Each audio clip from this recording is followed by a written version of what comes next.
السلام عليكم ورحمة الله وبركاته. الحمد لله رب العالمين والصلاة والسلام على سيد المرسلين نبينا محمد وعلى آله وصحبه أجمعين ما بعد. প্রিয় দর্শক শ্রোতা ভাই বোনেরা, আগেকার মতো আবারও আপনাদের সামনে উপস্থিত হয়েছি ফাতোয়া আরকান ইসলামের আরেকটি পর্ব নিয়ে। এ পর্বে যা থাকছে সেটা হচ্ছে কয়েকটি বিষয়। প্রথম বিষয় হচ্ছে শেখ মোহাম্মদ বিন সালেহ আল উসাইমিন রহমতুল্লাহ আলাইহিকে জিজ্ঞাসা করা হলো যে আরব উপদ্বীপে অমুসলমানকে কাজের জন্য নিয়ে আসা যায় আছে কি?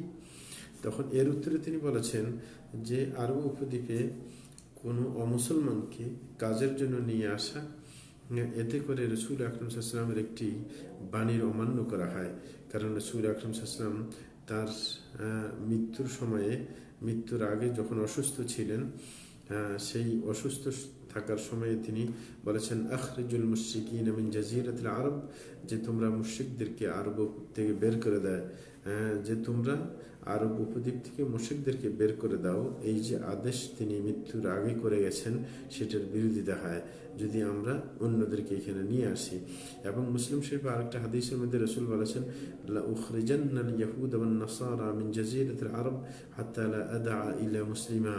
এবং রাসূল আকরাম সাল্লাল্লাহু আলাইহি ওয়াসাল্লাম বলেছেন, আমি ইহুদি এবং খ্রিস্টানদেরকে অবশ্যই আরব উপদ্বীপ থেকে বের করে দেব, যেন আমি মুসলমান ছাড়া আর কাউকে এখানে থাকতে দেব না। তো রাসূল আকরাম সাল্লাল্লাহু আলাইহি ওয়াসাল্লামের যে একটা আশা এবং আরেকটা আদেশ, এটার বিপরীত হয়, এই কারণে আনা কখনো ঠিক হবে না। তবে যদি এমন হয় যে কোনো অমুসলমানকে প্রয়োজনের খাতিরে আনতে হয়, যে এমন কোনো মুসলমান সেই কাজের পাওয়া যায় না যে কাজ তিনি করতে চাচ্ছেন, কেউ এমন একটা কাজের তার প্রয়োজন, সেই কাজ কোনো মুসলমান পারে না, যদি এই কাজের জন্য মুসলমানকে আনতে হয় প্রয়োজনে, তাহলে সেটা করা যেতে পারে।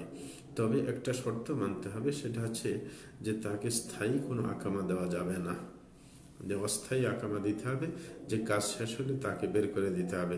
এবং তিনি বলেছেন, যদিও আমরা জায়েজ বলবো, যে কোনো কথা জায়েজ বললে যদি এই জায়েজের উপর যদি কোনো ফাসাদ সৃষ্টি হয়, অর্থাৎ কাউকে আনার পরে যদি ধর্মীয় কোনো ফাসাদ দেখা দেয় আকীদার ব্যাপারে অথবা চরিত্রের ব্যাপারে, তাহলে সেটা আবার হারাম হয়ে যাবে। অর্থাৎ সেই মুসলমান এসে যদি এমন কোনো তৎপরতা চালায় যেটা আকীদার মধ্যে সমস্যা সৃষ্টি হতে পারে মানুষের, এবং মানুষের চরিত্রে প্রভাব ফেলতে পারে, তখন আবার সেটা নাজায়েজ হয়ে যাবে।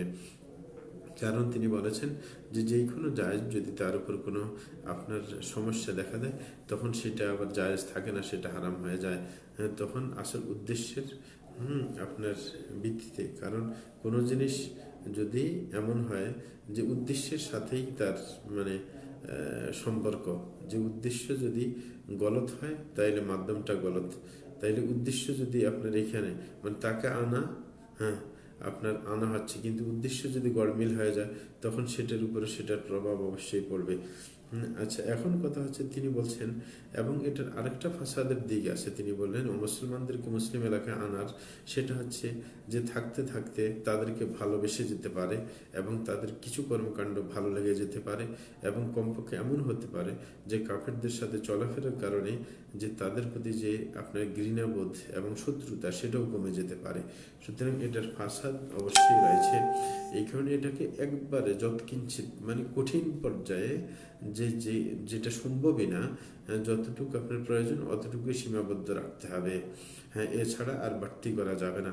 এটা নিশ্চিত সত্য, এতে কোনো সন্দেহ নেই যে কাফেররা কোনো এলাকায় আসলে তাদের প্রভাব পড়বেই মানুষের মধ্যে, এবং তাদের প্রতি যে একটা বিদ্বেষ, সেটা কমে যাবে নিশ্চিত, এবং তাদের সাথে বন্ধুত্ব সৃষ্টি হতেই পারে। যেটা আমাদের দেশে আমরা দেখতে পাই, যে কোনো এলাকা হিন্দু এলাকার পাশে হলে সেই মুসলমানরা ওদের সাথে বন্ধুত্ব পাতায়। অনেক সময় ক্লাসের মধ্যে কোনো হিন্দু থাকলে তার সাথে একটু বন্ধুত্ব হয়ে যায়। সুতরাং এগুলো ঝামেলাকর। এই কারণে তিনি বলছেন যে ফাসাদের কারণে সেটা অবশ্যই না আনাই উচিত, কিন্তু যৎকিঞ্চিত যদি কোনো সমস্যা দেখা দেয়, সেটা আপনার পূরণের জন্য, সমস্যার সমাধানের জন্য আনা যেতে পারে। আরেকটি প্রশ্ন তাকে করা হয়, সেটা হচ্ছে জঘন্যতম প্রশ্ন, যে একজন বলছেন যে কিছু মানুষ এটা মনে করে যে মুসলমানরা যে বর্তমানে যে পিছু পশ্চাৎপদ, মানে কাফেররা অগ্রসর হয়ে যাচ্ছে প্রযুক্তির দিক দিয়ে, দুনিয়ার আয় উন্নতি তারা করে ফেলছে, সার্বিকভাবে সর্বদিক থেকে তারা উন্নতির দিকে যাচ্ছে। এটার আসল কারণ হচ্ছে যে তারা ধর্ম মানে না। আর মুসলমানরা পিছনে পড়ার কারণ হচ্ছে ধর্ম তারা মানছে, এই জন্য এটা হচ্ছে তাদের সন্দেহ। এরকম কিছু মানুষ আছে যে তারা মনে করে যে পাশ্চাত্যরা ধর্ম না মানার কারণে তারা অগ্রসর হয়ে গেছে, আর মুসলিম রাষ্ট্রগুলো পিছনে পড়ে আছে শুধু এই কারণে যে তারা ধর্ম মানছে। এই কথা কি ঠিক?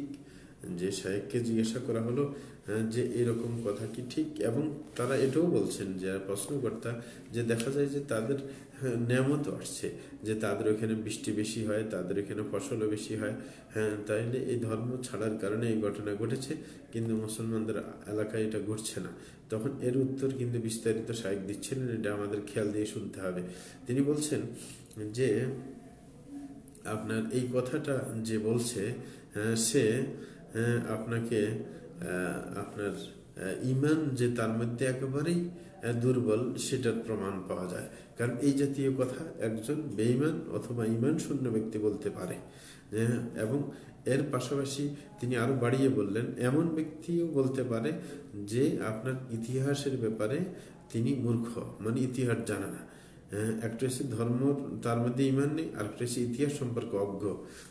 সে আসলে জানে না যে মানে মানুষের বিজয়ের কারণ কি।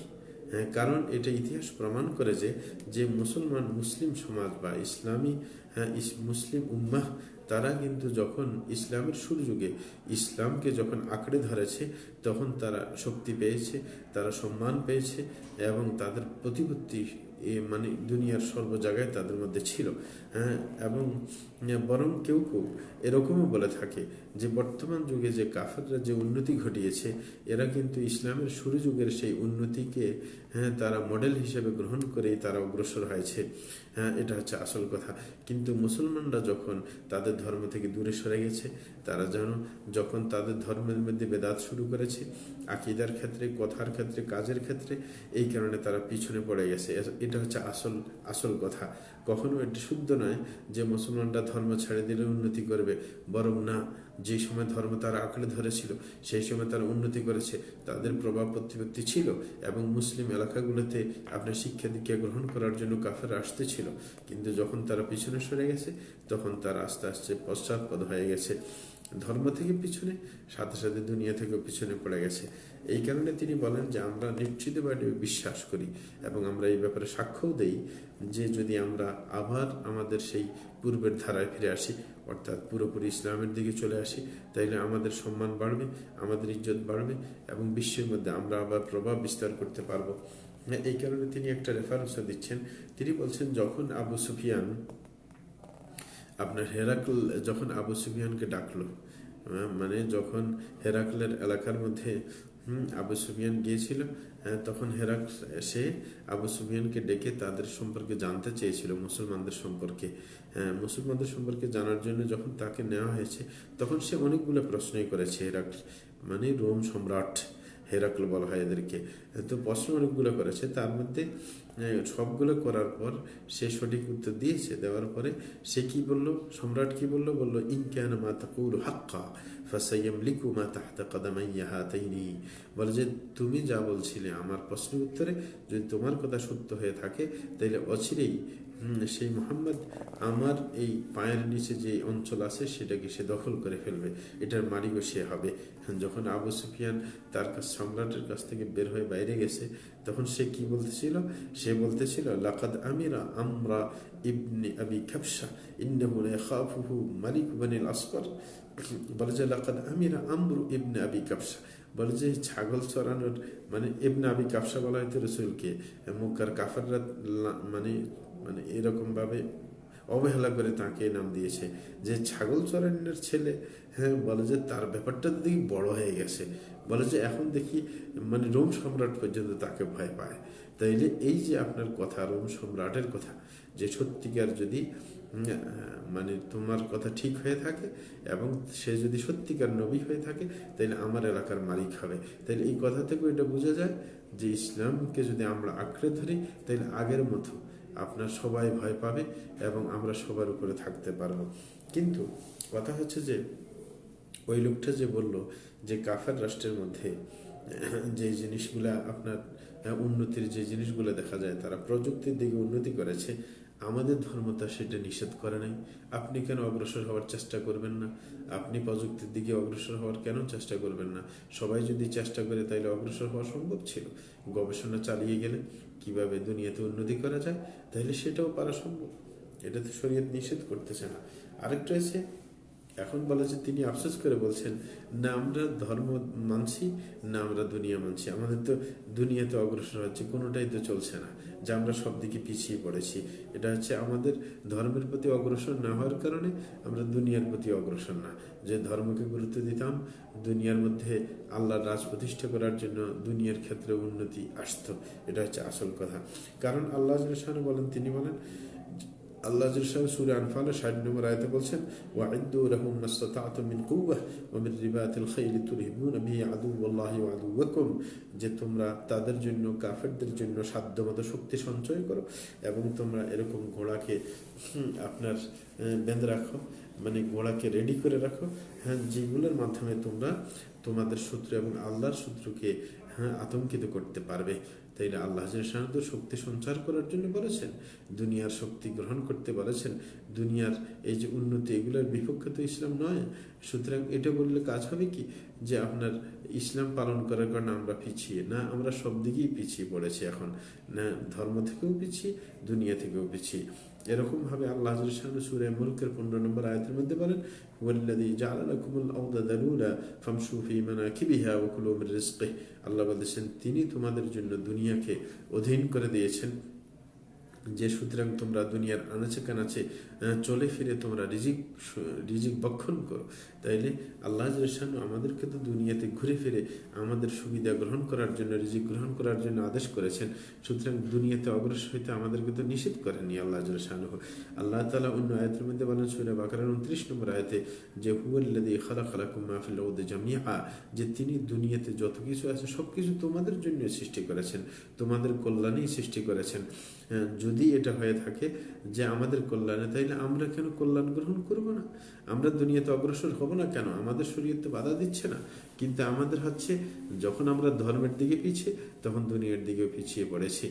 কারণ একজন যদি একটা জিনিসের গুরুত্ব বেশি দেয়, তখন অন্য জিনিসের প্রতিও তার গুরুত্ব আসবে। আমরা তো অথর্ব হয়ে পড়েছি, এটা হচ্ছে আসল কারণ। তাইলে কোরআন মাজিদের মধ্যে আপনার আল্লাহ উৎসাহিত করেছেন মানুষকে, যেন সে কামায়, যেন মানুষ লাভজনক কাজ করে। কখনো এটা করতে বলা নেই যে বসে থাকতে বলা নেই, কিন্তু আমরা লাভ করতে যাব, কিন্তু ধর্মের বিরুদ্ধে নয়।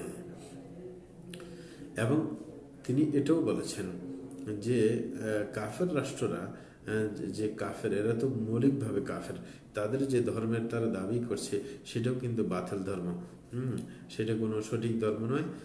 এবং তাদের মধ্যে সবাই এক, যে একজন মুলহিদ, যে একবার ধর্ম মানে না, আর যে ধর্ম মানে সবই সমান। তারা যে ধর্ম ছাড়িয়ে দিচ্ছে তারপর অগ্রগতি করছে তা না, সবই সমান।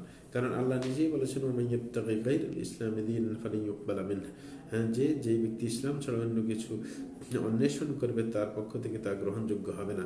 সুতরাং আপনি উন্নতির দিক দিয়ে দেখবেন, আপনি ইহুদি খ্রিস্টান যারা, এরা তো ধর্ম মানে, এদের মধ্যে কেউ ধর্ম মানে না এরকম আছে। সুতরাং তারা তো অগ্রসর হয়ে যাচ্ছে। কিন্তু আসল কথা হচ্ছে সবই সমান। ধর্ম যারা মানে সেটাও বাতিল, আর ধর্ম না মানলেও সেটাও বাতিল, সবই বাতিল। এবং ইহুদি খ্রিস্টানরা ধর্ম মানছে বলে তার মধ্যে ভিন্ন একটা বৈশিষ্ট্য তাদের মধ্যে রয়েছে, যে তারা মুসলমানদের প্রতি দুর্বল। কিন্তু আখিরাতে গেলে সবাই সমান হয়ে যাবে, সবাই জাহান্নামে যাবে।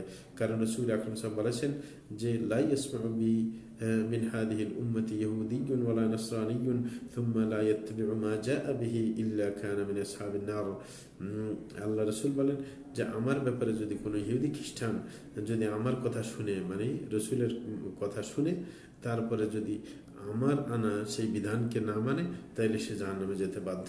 তাইলে ইহুদি খ্রিস্টান যারা আছে, যারা ধর্ম মানে বা ধর্ম না মানে, সবাই কিন্তু পরকালের দিক দিয়ে সমান, যদি এদের মধ্যে দুনিয়ার দিক দিয়ে একটু বেশ কম কিছু আছে। যাই হোক, যেটা তিনি বলতেছিলেন যে এটা আসলে কারণ নয়, ধর্ম থাকা না থাকা সেটা দুনিয়ার উন্নতির আসল কারণ না, বরং আসল কারণ হচ্ছে যে আপনি সেই কাজের প্রতি গুরুত্ব দিচ্ছেন কিনা। কিন্তু তিনি এটাও বলছেন যে ধর্ম কখনো আপনার মানুষকে পিছিয়ে, দুনিয়ার দিক দিয়ে পিছিয়ে দেয় না, বরং ধর্ম যদি সত্যিকার অর্থে মানা যায়, আমরা ধর্মের ক্ষেত্রে অগ্রগতি করতে পারবো এবং দুনিয়ার ক্ষেত্রে অগ্রগতি করতে পারবো। এবং তিনি এটাও বলেছেন যে প্রশ্ন করতে যে বলেছে তাদের এলাকায় যে বৃষ্টি হয়, যে তাদের অনেক কল্যাণ হয়ে যাচ্ছে, বলে যে না, হ্যাঁ, এই যে তাদেরকে যে আল্লাহ সুবিধা দিচ্ছেন এটা কিন্তু পরীক্ষামূলক, এটা আল্লাহ তাদের প্রতি খুশি হয়ে দিচ্ছেন না, বরং তাদের যে আপনার ভোগ বিলাসকে অগ্রিম করে দিচ্ছেন, তাদেরকে পরকালে তাদেরকে কিছুই দেবেন না। যেটা আমরা বুঝতে পাই হজরত উমর রাদিয়াল্লাহু আনহু হাদিস থেকে। হজরত উমর একবার রাসূল আকরাম সাল্লাল্লাহু আলাইহি ওয়াসাল্লামকে দেখলেন তার পিঠের মধ্যে চাটাইয়ের দাগ পড়ে গেছে। তখন তিনি হজরত উমর কেঁদে কেঁদে বললেন, হে আল্লাহ রসুল, যে পারস্য এবং রোমানরা তারা দুনিয়াতে ভোগ বিলাস করে যাচ্ছে, আর আপনি একজন রসুল হয়ে আপনার এই দুরবস্থা কেন? তখন রসুল আকরাম সাল্লাল্লাহু আলাইহি ওয়াসাল্লাম চমৎকার উত্তর দিয়েছেন, বলেন, ইয়া উমর, হাউলাই কওমুন উজ্জাত লাহুম তাইয়্যিবাতুন ফি হায়াতিহিম আদ-দুনিয়া আমা তারদা আন তাকুনা লাহুম আদ-দুনিয়া ওয়া লানাল আখিরাহ। যে হে উমর, এই লোকগুলা যারা তোমরা রোমান এবং পারস্যদেরকে দেখছো, যে তাদেরকে তো দুনিয়াতে তাদের ভোগবিলাস আল্লাহ অগ্রিম দিয়ে দিয়েছেন, তুমি কি এটা চাও না যে তাদের জন্য দুনিয়াটা হবে, আমাদের জন্য আখিরাত হবে? তাইলে আল্লাহ রসুল বলেছেন যে পরীক্ষা স্বরূপ আল্লাহ শানু কাফেরদেরকে দুনিয়ার ভোগ বিলাস দিতে পারেন, কিন্তু এতে বলে এটা বোঝা যায় না যে আল্লাহ শানু তাদেরকে পছন্দ করেন, পরকালে তারা সুবিধা পেয়ে যাবে, এমন কোনো কিছু নয়। তারপর আরেকটি কথা হচ্ছে যে তারা যে সবসময় লাভ করে যাচ্ছে তাও না। আপনার কাফের রাষ্ট্রগুলোতে দুর্ভিক্ষ লাগে, মাঝে মাঝে মাঝে মাঝে বিপদ দেখা দেয়, ভূমিকম্প দেখা যায়, এরকম তুফান ইত্যাদি দেখা যায়, যেটা আপনি সবসময় তাদের খবর যারা শুনেন, পত্রিকা যারা পড়েন, এরা অবশ্যই দেখবেন। সুতরাং যে প্রশ্নকর্তার কথা যে তারা সুবিধাই করে যাচ্ছে সর্বদিকে, তাদের কোনো বিপদ আপদ আসে না, এটা মিথ্যা কথা। এবং তিনি বলছেন যে এই লোকটা, যে লোকটা প্রশ্ন করেছে, এই লোকটা আসলেই আপনার অন্তর্দৃষ্টি নেই তার, সুতরাং তাকে অবশ্যই তার জন্য তার শাইখের নসিহত হচ্ছে যে তাকে তওবা করতে হবে এই সমস্ত চিন্তা থেকে মৃত্যুর আগে, না হলে সে পরকালে ধরা পড়বে, এবং তাকে সত্যিকার ধর্মের দিকে ফিরে আসতে হবে, এবং তাকে জানতে হবে যে আসলে সত্যিকার সম্মান, সত্যিকার প্রতিপত্তি, সত্যিকার নেতৃত্ব তখনই আমরা পাব যদি আমরা ইসলামের দিকে ফিরে আসি, সত্যিকার অর্থে ফিরে আসি, কথায় কাজে সার্বিকভাবে ফিরে আসি। তাইলে আমাদের উন্নতি অবশ্যই হবে, আমাদের সম্মান আবার নতুন করে প্রতিষ্ঠিত হবে। এবং তিনি বলেছিলেন যে এটাও জানতে হবে তাকে যে কাফেররা যেই নীতির উপর আছে সেটা অবশ্যই সত্য নয়, সেটা বাতিল, যে তারা পরকালে যায় জাহান্নামে ছাড়া আর কোনো গতি তাদের থাকবে না, যেটা কোরআন এবং রসুলের হাদিসের মধ্যে আমরা দেখতে পাই। আর এটাও মানতে হবে যে তাদের যে সুবিধাগুলো গ্রহণ করতেছে এটা তারা পরীক্ষা স্বরূপ গ্রহণ করতেছে, অথবা তাদেরকে আপনার সুবিধাগুলো অগ্রিম দেওয়া হচ্ছে, যেন পরকালে তো তাদেরকে কিছু দেওয়া যাবে না এবং পরকালে তারা ক্ষতিগ্রস্ত হবে। সুতরাং তাদের এইগুলো দেখে আমাদের কোনো এত চিন্তিত হওয়ার কোনো কারণ নেই। এবং এটা আল্লাহর হিকমত যে আপনার যে তাদেরকে আল্লাহ আখিরাতে দিবেন না বলে দুনিয়াতে দিয়ে দিচ্ছেন। আরেকটি প্রশ্নের উত্তর শায়েখ দিচ্ছেন, সেটা হচ্ছে একজন ব্যক্তি প্রশ্ন করছেন যে শব্দের গুরুত্ব বেশি নেই, আসলে উদ্দেশ্যের গুরুত্ব বেশি, এই কথা কি ঠিক? মানে শব্দের কোনো গুরুত্ব নেই, উদ্দেশ্যের গুরুত্ব বেশি। তখন এটার উত্তরে তিনি বলেন যে এই কথার ব্যাখ্যা বুঝতে হবে। একটা হচ্ছে শব্দের গুরুত্ব মানে যে ভাষাগত শব্দের গুরুত্ব, একজন ধরেন তার আকীদা বিশ্বাস ঠিক আছে কিন্তু শব্দ দিয়ে সুন্দর করে বুঝাতে পারছেন না, এই ক্ষেত্রে যদি হয় তাহলে অসুবিধা নেই, যে ভিতরটা ঠিক আছে কিন্তু উপরে বলতে পারছে না, তাইলে এটা সমস্যার কিছু না। কিন্তু যদি কথা এমন হয় যে শব্দের গুরুত্ব বেশি না, মানে আপনি যে কোনো শব্দ আপনি বলতে পারেন, যে কোনো উল্টাপাল্টা মনে আসলে বলবেন, এটা শরীয়তের পক্ষে হোক শরীয়তের বিপক্ষে হোক, যেটাই হোক না কেন, আপনি এইভাবে চালিয়ে যাবেন, সেটা যদি উদ্দেশ্য হয় তাহলে ঠিক নয়। কারণ আপনি যেই কোনো অবস্থায় আপনার মুখের নিয়ন্ত্রণ রাখতে হবে, মুখ দিয়ে কখনো শরীয়ত বিরোধী কোনো কথা বলতে পারবেন না। এই কারণে প্রশ্নকর্তার প্রশ্নের উত্তর আপনার ব্যাখ্যার উপর নির্ভরশীল, যে কি বুঝতে চাচ্ছেন এই হিসেবে উত্তর দেওয়া হবে। আরেকটি প্রশ্ন আরেক ভাই করেছেন শেখকে, যে আপনার কেউ কেউ দোয়া করে থাকে আরেকজনের জন্য, আদাবুল্লাহ আইয়ামাক, আপনি দীর্ঘজীবী হন, এরকম যে আপনি বেঁচে থাকুন, এরকম দোয়া করে থাকে, এই কথা কি ঠিক আছে? তখন তিনি উত্তরে বলেছিলেন, না, এটা হচ্ছে দোয়ার মধ্যে হটকারিতা।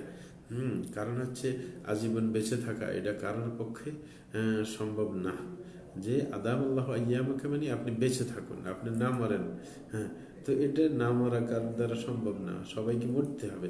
কারণ আল্লাহ বলছেন সূরা রহমানের মধ্যে, কুল্লু মান আলাইহা ফান ওয়া ইয়াবকা ওয়াজহু রাব্বিকা যুল জালালি ওয়াল ইকরাম, যে দুনিয়াতে যা আছে সবই নিঃশেষ হয়ে যাবে, একমাত্র আল্লাহ জল শানু যিনি সম্মানিত সুমহান, তিনি একমাত্র টিকে থাকবেন। তাইলে কারোর আপনার সব সময় আপনার বেঁচে থাকার দোয়া করা, এরকম আপনার কখনো এটা সুবিধাজনক নয়, বরং দোয়ার মধ্যে হটকারিতা, যেটা অসম্ভব সেটার দোয়া কেন করবে। আরেক আয়াতের মধ্যে আল্লাহ বলেন, ওমা জাআলনা লিবাশারিন মিন ক্বাবলিকাল খুলদা ফাইন মিত্তা ফাহুমুল খালিদুন। আল্লাহ বলছেন যে আমি কোনো মানুষের জন্য আপনার এমন সুযোগ দেই না সে চিরস্থায়ী বেঁচে থাকবে, কখনো মরবে না, এমন কোনো অবিনশ্বর হয়ে থাকার কোনো সুযোগ দেয়নি। আল্লাহ বলেন আফাই মিথ্যা ফাহুমুল খালিদুন, আপনি মরে গেলে তারা কি চিরস্থায়ী হবে? না, চিরস্থায়িত্ব কারোর জন্য নেই। এই কারণে কারোর চিরজীবনের জন্য যদি কেউ দোয়া করে সেটা হটকারিতার ছাড়া আর কিছুই হবে না। আরেক ভাই আরেকটি প্রশ্ন করেছেন যে কেউ বলেন যে আল্লাহর সম্মানের উসিলা করে তোমার কাছে এই জিনিস চাচ্ছি, এই কথা বলার বিধান কি? তখন উত্তরে তিনি বলেন, আল্লাহর সম্মানের উসিলা দ্বারা সাধারণ দুনিয়ার কোনো জিনিসের জন্য সেটা আল্লাহর সাথে বেয়াদবি করার সামিল। যদিও এই লোকটা সম্মান রক্ষা না করে তাইলে আল্লাহর অবমাননা হবে না, এরকম করা যেতে পারে না। যে দুনিয়ার কোনো ক্ষুদ্রাতি ক্ষুদ্র বিষয়ের জন্য আল্লাহর সম্মানকে আপনি জলাঞ্জলি দিবেন। সুতরাং এই ক্ষুদ্র বিষয়ের জন্য এই জাতীয় আল্লাহর সম্মানের উসিলা দ্বারা আল্লাহর সম্মানের রেফারেন্স দিয়ে কারোর থেকে সেটা উদ্ধার করার চেষ্টা করা এটা সমীচীন নয়। আরেক প্রশ্ন আরেক ভাই করলেন, তিনি বললেন যে কেউ যদি বলে আতাল্লাহ বাকাআকা, বা তাল উমরুকা, যে আল্লাহ আপনাকে স্থায়ীভাবে জীবন দিয়ে দিন, অথবা আপনাকে দীর্ঘ জীবন দিন, এরকম দোয়া করা কি কারোর ব্যাপারে জায়েজ আছে কিনা? উত্তরে তিনি বলেন না, এরকম কথা যে দীর্ঘজীবী হওয়ার সেটা উচিত হবে না। কারণ দীর্ঘজীবী হওয়া সেটার দোয়া আপনি করলে সে ভালো কাজও করতে পারে, খারাপ কাজও করতে পারে। সুতরাং আপনি কেন ব্যাপকভাবে দোয়া করবেন? বরং আপনার উচিত আপনি দোয়া করবেন যে যেন নেকের উপর সে দীর্ঘজীবী হোক, এরকম দোয়া করতে পারেন। কারণ রাসূল এখন হাদিসের মধ্যে বলেছেন, যেই ব্যক্তি সর্বনিকৃষ্ট মানুষ ওই ব্যক্তি যার বয়স বাড়ে তার অপকর্ম কমে না। সুতরাং দীর্ঘজীবী হলেই যে কল্যাণকর হবে এটা নয়, বরং আপনি কারোর দীর্ঘজীবন যদি চান তাহলে চাইবেন যে সে যেন নেকের উপর দীর্ঘজীবী হোক, আল্লাহর আনুগত্যের উপর দীর্ঘজীবী হোক, এমনভাবে দোয়া করতে হবে। আরেক ভাই তিনি প্রশ্ন করেছেন যে আমরা অনেক সময় দেখি যে দেয়ালের উপর বা মসজিদের মধ্যে আল্লাহ এবং মুহাম্মদ পাশাপাশি লেখা থাকে, একবার সমান্তরালভাবে লেখা থাকে, অথবা কোনো কাগজের মধ্যে লেখা থাকে, কোনো কোরআন শরীফে লেখা থাকে, এরকম লেখা কি ঠিক আছে কিনা? এর উত্তরে শেখ বলছেন যে এই রকম লেখা কখনো ঠিক নয়। কারণ একজন ব্যক্তি যদি এই সম্পর্কে না জানে, শুধু একজন ব্যক্তি যদি দেখে যে দুইটা শব্দ পাশাপাশি আছে, তাইলে মনে করবে দুটোটা সমান পর্যায়ে সমান্তরাল অবস্থানে আছে, মানে দুটোটার মর্যাদা একরকম মনে করবে।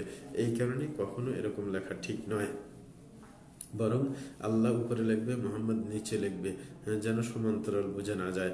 আরেকটা কথা হচ্ছে যে অথবা আল্লাহ শুধু এককভাবে লিখবে, কিন্তু এটা বলে আবার তিনি এটাও বোঝাতে চাচ্ছেন যে আল্লাহকে শুধু এককভাবে লেখা, সেটাও কিন্তু আরেকটা জটিলতা আছে। কারণ এই আল্লাহ কিন্তু সুফিবাদীরা আল্লাহর জিকির করে, শুধু আল্লাহ আল্লাহ এইগুলার জিকির করে। সুতরাং সেটা একা লিখলেও তাদের সাথে মিলে যাবে, তাদের চেতনার সাথে মিলে যাবে, এই কারণে সেটাও লেখা ঠিক হবে না। আর মোহাম্মদকেও লেখা ঠিক হবে না কোনো কাগজে, কোনো কিছুতে। সুতরাং এইভাবেই আপনার ছেড়ে দিতে হবে। লিখলে কোনো আপনার গুরুত্বপূর্ণ মানুষের শিখার জন্য কিছু লেখা যেতে পারে। আরেকটা প্রশ্ন শেখ করা হয়েছে, সেটা হচ্ছে যে এরকম বলা যে আল্লাহ ইয়াসআলু আন হালিক, যে আল্লাহ আপনার ব্যাপারে জানতে চায়, আপনার অবস্থা জানতে চায়, এরকম বলা কি ঠিক হবে? তিনি বলছেন না, উত্তরে এরকম বলা ঠিক হবে না। আল্লাহ আপনার অবস্থা জানতে চাচ্ছেন মানে আপনার অবস্থা আল্লাহ জানেন না, আপনাকে জিজ্ঞাসা করছেন, এরকম কিছু না, এরকম হতে পারে না। তাইলে আল্লাহর জ্ঞান সীমিত, সেটা বুঝাবে। বরং এরকম বলতে পারেন, আসআলুল্লাহ আন ইয়াহতাফিয়া বিকা, যে আমি আল্লাহর কাছে আবেদন করছি যেন আল্লাহ আপনাকে সম্মানিত করেন, আপনার গুরুত্ব দেন, আন ইয়ালতাফ লাতাফা বিকা, আপনার প্রতি দয়া করেন, এরকম বলা যেতে পারে। কখনো এমন শব্দ বলবে না যে আল্লাহর সাথে বেয়াদবি হয়ে যায়। আরেকটা প্রশ্নের তিনি উত্তর দিচ্ছেন, তাকে জিজ্ঞেস হয়েছে যে আমরা অনেকের বলে যে অমুক মরহুম, মরে যাওয়ার পর মরহুম অমুক এরকম বলে থাকে আমাদের দেশে, অথবা বলে তাকাম্মাদাহুল্লাহ বিরহমাতিহি, যে আল্লাহ তার রহমত দিয়ে তাকে ডেকে ফেলাক, অথবা ইন্তাকালা ইলা রহমাতিল্লাহ, কেউ মরে যাওয়ার পর বলে আল্লাহর রহমতের দিকে চলে গেছে, এরকম বলা ঠিক আছে কিনা। তিনি উত্তরে বলেন যে মরহুম অমুক বলা, অথবা যে আল্লাহ তাকে দয়া করেছেন, অথবা সে আল্লাহর দয়ার দিকে চলে গেছে, এটার উদ্দেশ্য যদি এমন হয় যে এখানে সংবাদ দেওয়া উদ্দেশ্য নয়, যে উদ্দেশ্য হচ্ছে মানে সুলক্ষণ ভাবা, এটা যদি হয় তাহলে কোনো সমস্যা নেই। কিন্তু যদি সংবাদ দেওয়া উদ্দেশ্য থাকে সে নিশ্চিত আল্লাহর দয়াপ্রাপ্ত, এরকম যদি বোঝানো হয় তাহলে কিন্তু সমস্যাকর। হ্যাঁ, কারণ সংবাদের ভিত্তি হইতে হবে সত্য।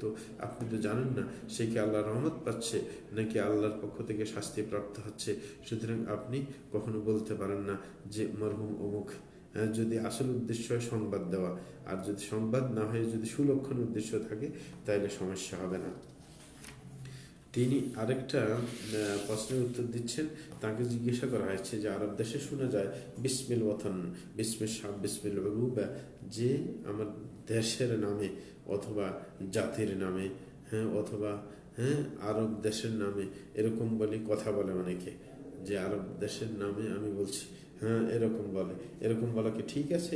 তিনি বলছেন না, এটা ঠিক নয়। কারণ এটার থেকে যদি অনেকের এরকম উদ্দেশ্য হয় যে এখানে উসিলা ধরতে চায়, মানে এগুলা দিয়ে উসিলা, মানে নামে মানে উসিলা যদি ধরা উদ্দেশ্য হয় তাহলে শিরক হয়ে যাবে। কিন্তু যদি এমনি সাধারণত যে এটার নাম উদ্দেশ্য না, পক্ষ থেকে বলা উদ্দেশ্য, যা আমি নিজের জাতির পক্ষ থেকে বলছি, পক্ষ হয়ে বলছি, বা আরবদের পক্ষ হয়ে বলছি, তাহলে সেটা সমস্যা না। কিন্তু কখনো যদি উসিলার উদ্দেশ্য এসে যায় তখন কিন্তু শিরকের পর্যায়ে চলে যাবে। আল্লাহ আমাদেরকে প্রশ্নগুলোর উত্তর বুঝে সেগুলো যে আমল করার তৌফিক দান করুন। ওয়া সাল্লাল্লাহু আলা নবিয়িনা মুহাম্মদ।